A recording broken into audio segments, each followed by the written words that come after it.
Good evening friend. আমি আব্দুল সত্তার, শামসিবাসী।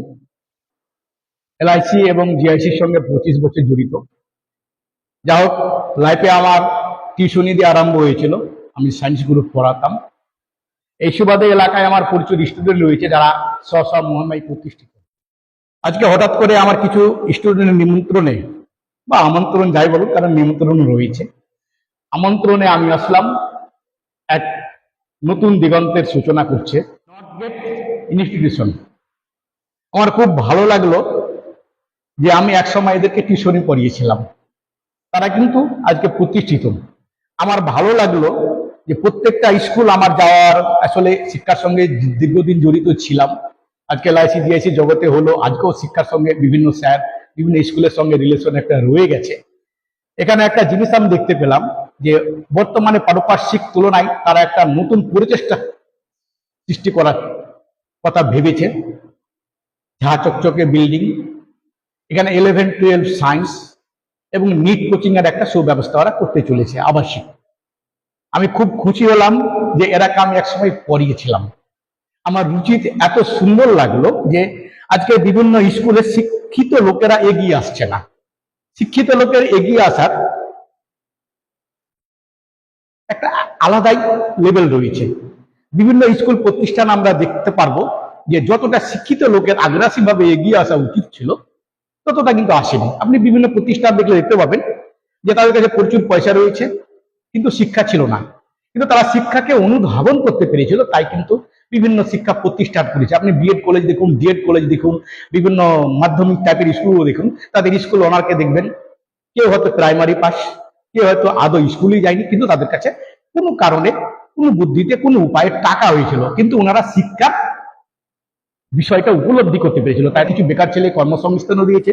কিন্তু আমার এখানে একটা জিনিস দেখতে পেলাম যে এখানে যারা অনার রয়েছেন তারা কিন্তু শিক্ষিত, হাই কোয়ালিফাইড শিক্ষিত।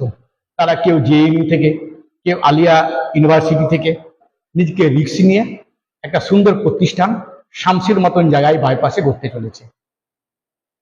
এই প্রসঙ্গে হয়তো অনেক প্রশ্ন আসবে যে আমি এখানে কেন ভর্তি করব, আমার বিশাল বিশাল প্রতিষ্ঠান রয়েছে। তা আমি একটা কথা শুধু এখানেই বলবো, কবির কথায় আসবো।